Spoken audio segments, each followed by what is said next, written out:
পরম প্রেমময় শ্রী শ্রী ঠাকুরের রাতুল চরণে আমার সহস্রকোটি প্রণিপাত নিবেদন করি। তৎসহ জগজ্জননী লক্ষ্মী স্বরূপিণী শ্রী শ্রী বড়মা ও পরম পূজ্যপাদ শ্রী শ্রী বরদার শ্রী চরণেও জানাই আমার অসংখ্য প্রণাম। ইষ্টপ্রাণ শ্রদ্ধ সকল দাদা ও মায়েদের আমার আরও একবার আন্তরিক প্রণাম ও আনন্দিত জয় গুরু। আজ 9ই শ্রাবণ, নবম দিনে আমরা এসে পৌঁছেছি মায়ের এই জন্ম মাসে, যা আমাদের বহু প্রতীক্ষিত এবং বহু ভালোবাসার একটি মাস, এই শ্রাবণ মাস।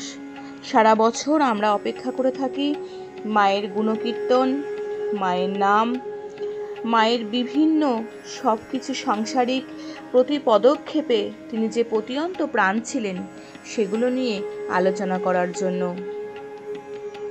আর বর্ষণ মুখর দিনে আজ মায়ের আরাধনায় আরও একবার চলে এসেছি আমার ইষ্ট আলোচনায় মাকে ঘিরে কিছু স্মৃতি বলার জন্য। 1301 সাল, 1400 শতাব্দীর কোলে দাঁড়িয়ে যেন মনে হয় ওই তো সেদিনের কথা। এক শাওনের প্রভাত সূর্যের নরম আলোর আভায় শ্রী শ্রী বড়মার জন্মলগ্ন ঘোষিত হল। পূর্ব দিগন্তের তিমির বিদারী সূর্যকিরণ সারা বিশ্বকে কেমন মাতন মাতিয়েছিল। এই শতাব্দীর প্রথম লগ্নে তা প্রকাশ করা সম্ভব নয়, তবে অনুভব করা যায়। ওই অনুভবের মধ্যেই তো আছে মহা আবির্ভাবের আত্মপ্রকাশের গুঞ্জরণ। শতবর্ষ পূর্বের গুঞ্জরণ, মনে হয় ওই গুঞ্জরণ সেদিনের। কিন্তু গভীরভাবে তলিয়ে দেখতে গেলে কত দূর চলে এসেছি পায়ে পায়ে। একটা শতাব্দী, শতবর্ষের আবর্ত ঠেলে ঠেলে, কত পদক্ষেপ ফেলে ফেলে, কম কথা নয়। শুধু মনে হয় চলেছি নারায়ণীর পার্থিব অবতরণের মহালগ্নের পাশাপাশি একটা দিব্য অনুভবের স্মৃতি নিয়ে। হয়তো চলতে হবে অনেক দিন, অনন্তকাল। বলছিলাম শ্রী শ্রী বড়মা পরমারাধ্যা জগৎজননীর কথা। তার স্মৃতি জীবনের এ বালুবেলায়ও ধূসর হয়ে ওঠেনি, হয়তো হবেও না জীবনের শেষ কাল পর্যন্ত। তবু যেটুকু মাকে দেখেছি, শুনেছি, তাও যেসব কথা তার লিখতে পারবো, তাও বা হলফ করে বলবো কি করে। শ্রী শ্রী বড়মার জীবন শতবর্ষের ছোঁয়ায় জনমানসে আজ সবুজ জাগরণ, সবুজ সংকেত এনে দিয়েছে। সেই বয়সে আশ্রমিকদের কাছে শ্রী শ্রী বড়মার জীবন কাহিনী কতই না শুনেছি। আজও অনুভব করি মায়ের নীরব পদচারণার শান্ত শব্দ। যেখানে সেখানে তিনি বাস করতেন, যার স্মৃতি আজও সেখানে গভীরভাবে গেঁথে আছে। তার জীবন মহিমা প্রকাশ করছে সেই স্মৃতি। তার স্বামী অন্তপ্রাণ, তার স্নেহ মমতা ভালোবাসা নিভৃত অন্তরালের পদধ্বনি হলেও বাইরে প্রকাশ হতো মাধুর্য নিয়ে। অনুভব করত বিশ্ববাসী, অনুভব করত পরিবেশের প্রতিটি অনুপরমাণু। শ্রী শ্রী বড়মার সংসার জীবনের নানান সংঘাত, নানান সংগ্রাম কাহিনী সকলেই জানেন কম বেশি। কিন্তু সেই সংগ্রাম বর্তমানের সঙ্গে জীবনীয় হয়ে উঠেছিল, তার আমরা কজনে জানি। সংগ্রাম ছিল ভালোবাসার অনুভবের ভেতর দিয়ে। তা যেমন মধুর, তা তেমনই দিব্য চেতন দীপ্ত। ঠাকুরের জীবন যত জনজঙ্গলের গভীরে মিশে যেতে চাইত, শ্রী শ্রী বড়মার দৃষ্টি ততই সতর্ক হয়ে উঠত, যাতে তার শরীর ও মন বিধ্বস্ত না হয় এই জনজঙ্গলের বাতাবরণে। তিনি ঠিক চোখে চোখে রাখতেন স্বামীর আহার বিহার, ঠিক পরিচালনা করতেন ওই আড়ালে থেকেই। না, আজ আর চান করতে হবে না, কতবার হাঁচি দিয়েছ। শ্রী শ্রী ঠাকুর মেনে নিতেন শ্রী শ্রী বড়মার কথা। শ্রী শ্রী ঠাকুর এখানে বেমালুম নিশ্চিন্ত তার স্বাস্থ্য ও শরীরের জন্য, নিশ্চিন্ত শ্রী শ্রী বড়মার সজাগ দৃষ্টির জন্য। পুরুষের জীবনে এখানেই পূর্ণ স্বস্তি। স্ত্রীর সজাগ দৃষ্টি যেখানে স্বামীকে কেন্দ্র করে, এত যে জীবনে ঝুটঝামেলা, শ্রী শ্রী বড়মা তার জন্য এতটুকু অনুযোগ নেই। অনেক সময় মেয়েদের থাকে ভুল করে, জেদ করে, জোর করে, অন্যের তুলনায় ধিক্কার দিয়ে, দোষ দেখিয়ে, কথায়, চলনে, ব্যবহারে স্বামীকে বশে আনার প্রবৃত্তি। শ্রী শ্রী বড়মার মনে তেমনতর চিন্তা একবারও জাগেনি। যদিও তার সংসারে কম ঝুটঝামেলা ছিল না, ঘাত প্রতিঘাত কম ছিল না, কত নারীই তো মনে মনে শ্রী শ্রী ঠাকুরকে পতিত্বে বরণ করেছিলেন। এক্ষেত্রে নারীর বৈশিষ্ট্য কখনো সখনো এমন জঘন্য হয়ে ওঠে, তাতে তিক্ততাই প্রবল হয়ে ওঠে। শ্রী শ্রী বড়মার জীবন এক্ষেত্রে ছিল অতি সাম্য, তাদের প্রতি ছিল বরং প্রসন্ন সহমর্মিতা। শ্রী শ্রী বড়মা বাস্তব ক্ষেত্রে সব মোকাবিলা করেছেন জীবনপ্রদ সাহসে। তখন তিনি তার জীবন শ্রী শ্রী ঠাকুরের পায়ে ঢেলে দিয়েছেন কর্মের উদ্যমে। সেবা ও সহানুভূতিতে তার ভাষা তখন মধুর ও স্নেহসিক্ত। সেই জন্য বলছিলাম, তার জীবন অনুযোগের গ্লানিতে মলিন হয়ে ওঠেনি কোনো দিন। শ্রী শ্রী বড়মার সর্বসত্তা বিছিয়ে পড়েছে তখন ওই লোকপালি আপুরমান ব্যক্তিত্বে। কম ধৈর্যের ব্যাপার নয়, কম সাধনার কথাও নয়, এমনভাবে জীবন কাটান আমরণ ভাববারই কথা। এসব ক্ষেত্রে তার পা টলেনি একবারও, হারিয়ে যায়নি নিমেষের জন্য। হ্যাঁ, হারিয়ে গেছেন কোথাও কোথাও, তা লক্ষ্য করেছি। সেটা শ্রী শ্রী ঠাকুরের জীবনে কোনো বিপর্যয় যখন এসেছে, তখনই দেখেছি তার ওই মূর্তি। ঠাকুরের আদর্শ, ঠাকুরের সত্তা, ঠাকুরের শিক্ষা, ভালোবাসা যখনই পরিপর্শীকে সংঘাতে অপদস্থ হতে দেখেছেন, তখনই তার রাশভারী স্বল্পভাষী জীবন কেমন চঞ্চল হয়ে উঠেছে। সেখানে তিনি তখন স্থির থাকতে পারেননি, তার প্রতিবাদে তিনি গর্জে উঠেছেন। তখন আশ্রমে জমি জমার ব্যাপার নিয়ে নানান রকম গণ্ডগোল চলছে। আশ্রমের আয়তন বাড়ছে, প্রতিবেশীদের হিংসাও প্রবল হয়ে উঠছে। তার জন্য শ্রী শ্রী ঠাকুরকে আশ্রমিকদের কম হেনস্থা হতে হয়নি। এই ব্যাপারে একজন মুসলিম সেদিন মাতা মনমোহিনী দেবীকে অপমান করে কথা বলল। সে অপমান শ্রী শ্রী ঠাকুরের বুকে মর্মান্তিক হয়ে আঘাত করল। তার চোখ মুখ কেমন যেন বিবর্ণ হয়ে গেল। পরিবেশ স্তব্ধ শ্রী শ্রী ঠাকুরের এই মর্মান্তিক দশা দেখে। শ্রী শ্রী বড়মার বুকখানা বিদীর্ণ শ্রী শ্রী ঠাকুরের ওই যন্ত্রণা লক্ষ্য করে। কি বলে তাকে সান্ত্বনা দেবেন? তাকে এ সময় সান্ত্বনা দেওয়ার মতো সাহসী কারণ নেই। মাতা মনমোহিনী দেবীকে অপমান, এ যে শ্রী শ্রী ঠাকুরেরই সত্তায় চরম আঘাত। শ্রী শ্রী ঠাকুর সারাদিন কিছুই মুখে দেননি। শ্রী শ্রী বড়মার মনটা বিমর্ষে মলিন হয়ে গেল। বেলা বয়ে যায়, এমন সময় এলেন শ্রী শ্রী ঠাকুর শ্রী শ্রী বড়মার ঘরে।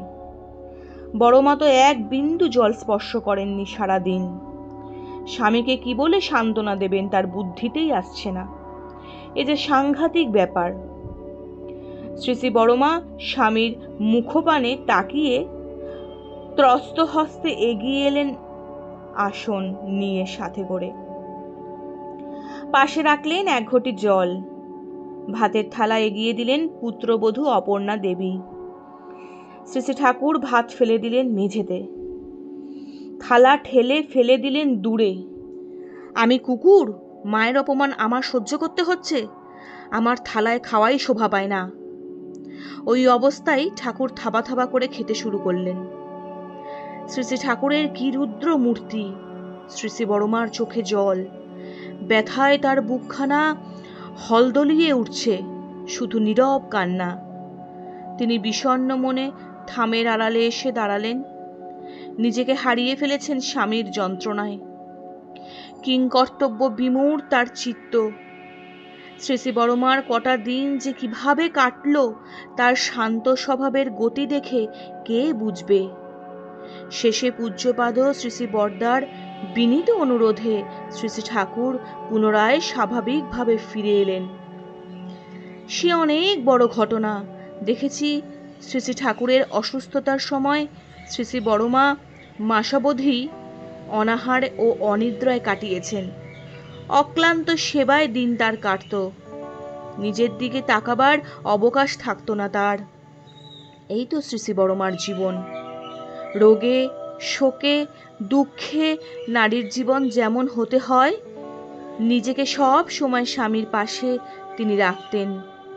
হিমায়তপুরের শান্ত স্নিগ্ধ পরিবেশে শ্রী শ্রী বড়মার জীবন বেশ মাধুর্যেই পরিপূর্ণ ছিল।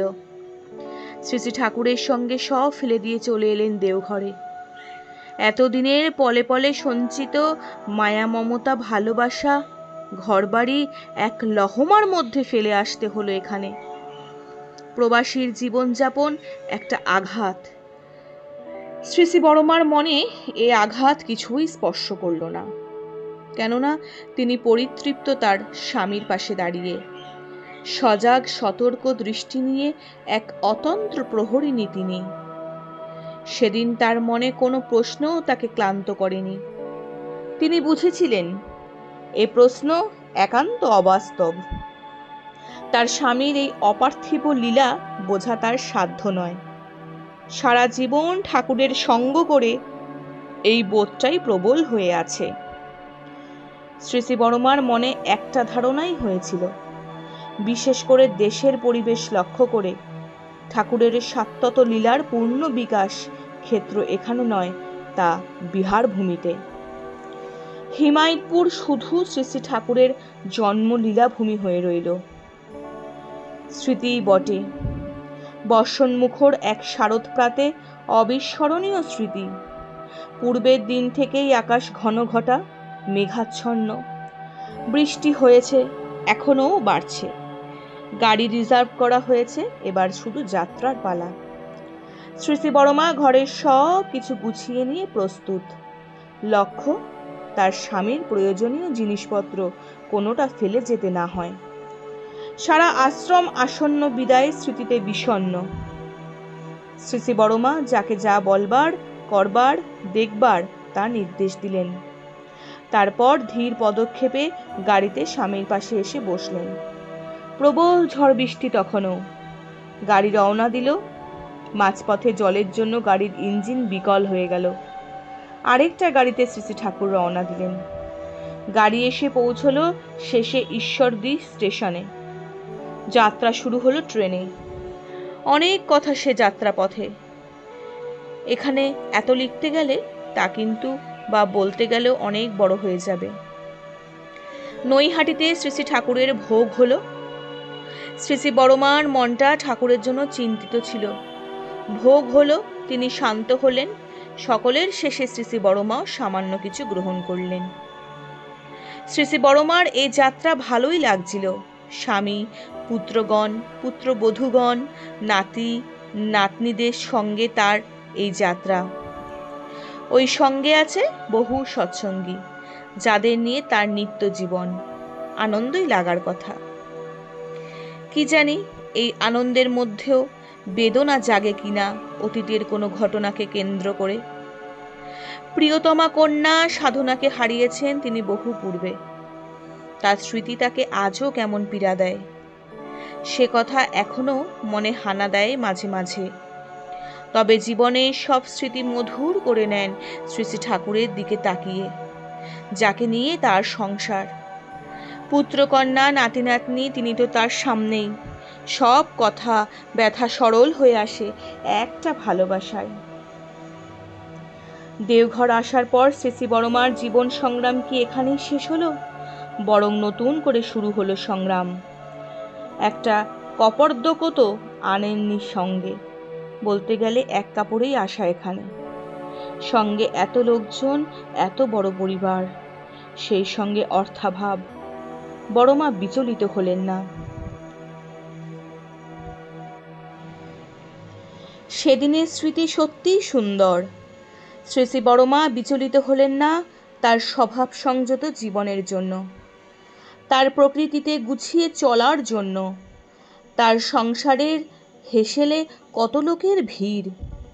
যজ্ঞেশ্বর এসেছে সঙ্গে, কিন্তু শ্রী শ্রী বড় মার গুছিয়ে দেওয়ার মধ্যে রান্নাবান্নার আয়োজন, ঠাকুরের ভোগ সেখানে ঠিকই থাকে। টিনের চালার রান্নাঘর, একটা মাত্র জানালা, অপরিসর স্থান, সেখানেই ঠাকুরের ভোগ রান্না। খুবই অসুবিধা। বারান্দায় লোকজনের আহারের পংক্তি, সকলে আহারে বসেছেন, শ্রী শ্রী বড় মা সব তদারক করছেন। অসুবিধার মধ্যেই সুবিধা করে নেন তিনি। শ্রী শ্রী ঠাকুরের ভোগ হয় এই বাড়িরই পেছনে বারান্দায়, অন্যান্য সকলে রান্নাঘরের বারান্দায়। এমন সুন্দর শৃঙ্খলা শুধু শ্রী শ্রী বড় মার গুছালো প্রকৃতির জন্য, নতুবা সম্ভবই ছিল না।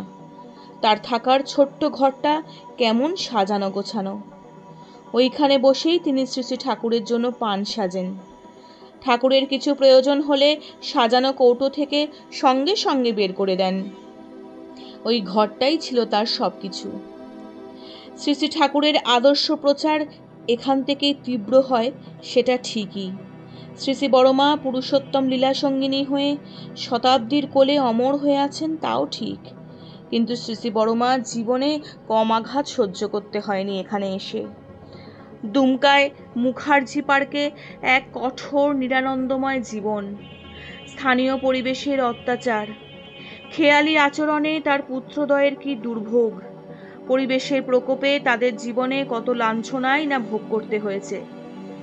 শ্রী শ্রী বড় মা ওই সময়ে পুত্রদের কষ্টের কথা ভেবে চোখের জলই ফেলেননি। ওই সময় তার কঠোর মনোভাব নিয়ে তার সন্তানদের বলভরসাও দিতে চেষ্টা করেছেন। সংঘাতকে এইভাবেই নিয়েছেন জীবনের সঙ্গে জড়িয়ে। আনন্দে ও ব্যথায় শ্রী শ্রী ঠাকুরকে নিয়ে তার জীবনটা হয়ে উঠেছে সর্বজন পূজিত। আদর্শ প্রচারের যেমন গৌরব আছে, মহিমা আছে, তার সঙ্গিনী হওয়ার মধ্যেও ছিল বিপুল সংঘাত, বিপুল বাধাবিঘ্ন। সেই সব জয়ের ভিতর দিয়েই শ্রী শ্রী বড় মার জীবন। বিশ্বচেতনায় তিনি জগৎ জননী। ঠাকুর বাংলায় একটু ঘুরলেই সর্বত্র শ্রী শ্রী বড় মার স্মৃতি। শ্রী শ্রী ঠাকুরের ভোগের ঘরে, ঠাকুর বাংলার পথে ধূলিকণায়, তার বিভিন্ন বাসস্থানের মধ্যে তার স্মৃতির অনুপরমাণু আজও বিদ্যমান। ঠাকুরের আদর্শের বিস্তার আজ ঘরে ঘরে। শ্রী শ্রী বড় মারও জীবন স্মৃতি সেই পথে, সেই স্মৃতি ভরাট হয়ে থাক বিশ্ববাসীর মনে। তাই আমরা যদি কেউ মনে করি যে শ্বশুরবাড়িতে গিয়ে, এক নতুন জায়গায় গিয়ে, নতুন সংসারে গিয়ে আমরা সব কিছু সাজানো গোছানো আমাদের মনের মতো করে পাবো, তাহলে কিন্তু সেটা ভুল। সবসময় সব কিছু পরিস্থিতি আমাদের অনুকূলে থাকে না, হাতের মুঠোর মধ্যে থাকে না। কিন্তু আমাদের নিজস্ব গুণে, নিজস্ব ছলে বলে কৌশলে সেই জায়গাটা করে নিতে হয়, সকলের মন জয় করে নিতে হয় ঘাত প্রতিঘাতের মধ্যে দিয়ে। এর নামই হচ্ছে জীবন আর সাংসারিক জীবন। তাই বড় মাও কিন্তু পুরুষোত্তম লীলাসঙ্গিনী হয়ে কম কষ্ট সহ্য করেননি সংসারে মানিয়ে গুছিয়ে সবার সাথে তাল মিলিয়ে চলার জন্য। তাই আমরা যদি একটু চেষ্টা করে এগিয়ে যাই, তাহলে কিন্তু আমরা খুব সুন্দরভাবে আমাদের সংসারের হাল ধরতে পারবো। হ্যাঁ, হয়তো কম বেশি কষ্ট, ঝামেলা, অত্যাচার এগুলো থাকবেই, কিন্তু এগুলোর নামই এক প্রকার জীবন। এগুলো না থাকলে তো জীবনের সর্ব সমস্যার সমাধান আগে থেকেই হয়ে থাকবে, কিন্তু তা তো আমাদের জীবনে অত সহজ হয়ে ওঠে না সব সময়। আমরা সব কিছু ভাতের থালা গুছিয়ে খাবারের মতো পাই না সব সময়। নিজেদেরকে কিছুটা গুছিয়েও নিতে হয় আমাদের গুণের পরিচয় দিয়ে। আর এর নামই হচ্ছে সংসার জীবন, আরও একবার বললাম। তাই আজ এখানেই জবনিকা টানছি। সবাই সুস্থ ও ভালো থাকবেন, সাবধানে থাকবেন। সবাইকে জানাই আমার আরও একবার প্রণাম ও জয়গুরু। বন্দে পুরুষোত্তমম।